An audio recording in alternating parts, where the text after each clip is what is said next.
Welcome to Galveston Unscripted. This episode takes us back to January 1st, 1863. The American Civil War made its mark in Galveston. Galveston was a key port for Confederate supply lines. Although the Union Navy had organized blockades at the entrance to Galveston Bay, blockade runners were still able to elude the Union ships and stifle the effort to cut off the Confederates' flow of shipments. In October of 1862, the Union Navy had finally seized control of the Port of Galveston. On New Year's Day of 1863, a joint effort between the Confederate Army and a makeshift Confederate naval force attacked the Union vessels in the harbor. The Confederacy hatched a plan to use cotton-clad warships sailing out of Houston. These vessels were essentially steam-powered barges, with pressed cotton stacked up around the edges as armor. The Confederate Army, led by General John Bankhead Magruder, utilized the Hendley Building and other smaller buildings on 20th Street. With cannon fire from the Hendley Building and the cotton-clad steamers coming in hot from Houston, the Confederate forces got a jump on the Union Navy. The Confederate naval forces were outnumbered 6-2. The Union naval forces consisted of 6 warships: the USS Clifton, the USS Harriet Lane, the USS Westfield, the USS Owasco, the USS Coryphus, and the USS Sachem. All of these United States warships versus the Confederacy's makeshift navy, the 2 cottonclads, the CS Bayou City and the CS Neptune. The battle was initiated by the Confederacy in the early morning hours. The battle was short as the Union Navy was not prepared, and the Confederacy once again claimed Galveston. After this battle, the Union was never successfully able to maintain control of the Port of Galveston, making Galveston the only Confederate port not successfully captured and held during the Civil War. The Henley Building is located on the corner of 20th Street and Strand and is still standing today. If you look closely at the 20th Street facing wall, you may be able to spot cannonball or shell damage on one of the pillars. While standing on 20th Street in between Harborside and Strand, keep in mind that you are standing on a Civil War battleground. To dig a bit deeper into the Battle of Galveston, let's jump into my conversation with Ed Cotham, author of Battle on the Bay, The Civil War Struggle for Galveston. This is a short clip from our full podcast. If you'd like to hear more from Ed Cotham, check out the link in the description. General John Bankhead Magruder is sent down from Richmond, Virginia in the late fall of 1862 and comes to command here in Texas. And by the time he gets here, Galveston had already been captured by the Union in October, mainly by a group of naval gunboats, and they were under the guns of those gunboats here in Galveston.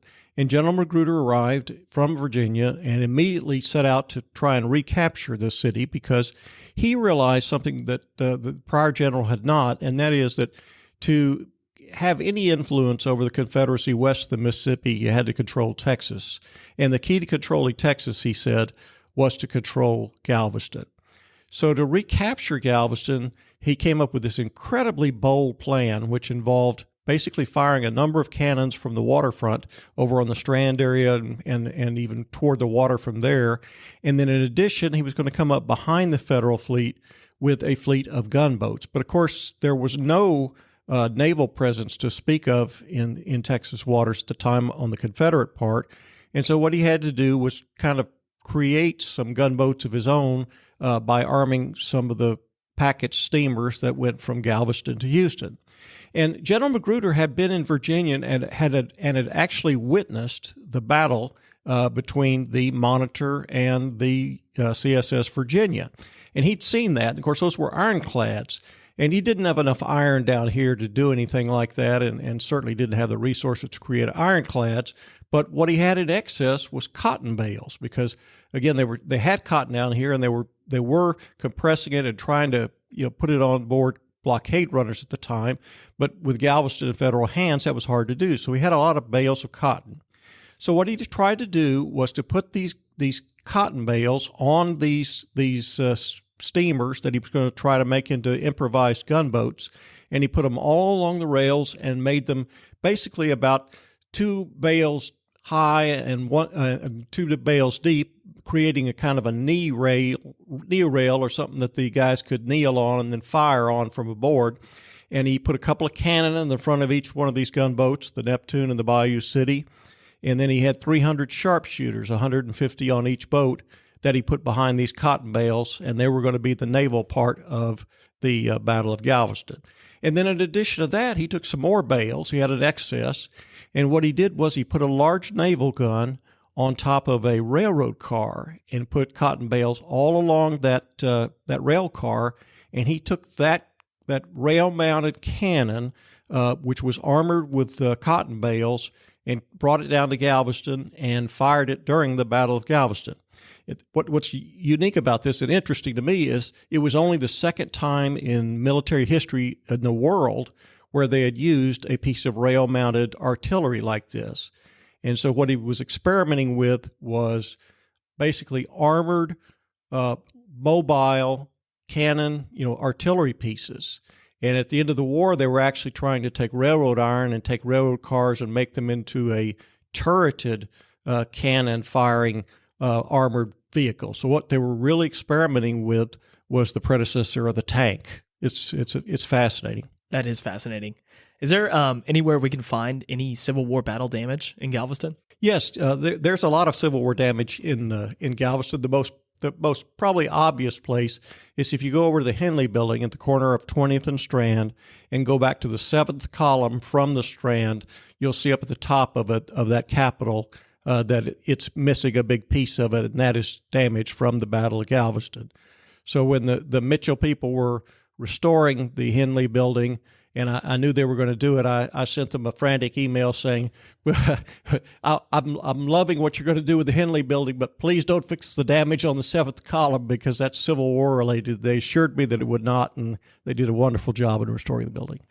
At the end of the Battle of Galveston, one of the staff officers on General Magruder's staff, on the Confederate staff, was a man named Albert M. Lee, L-E-A.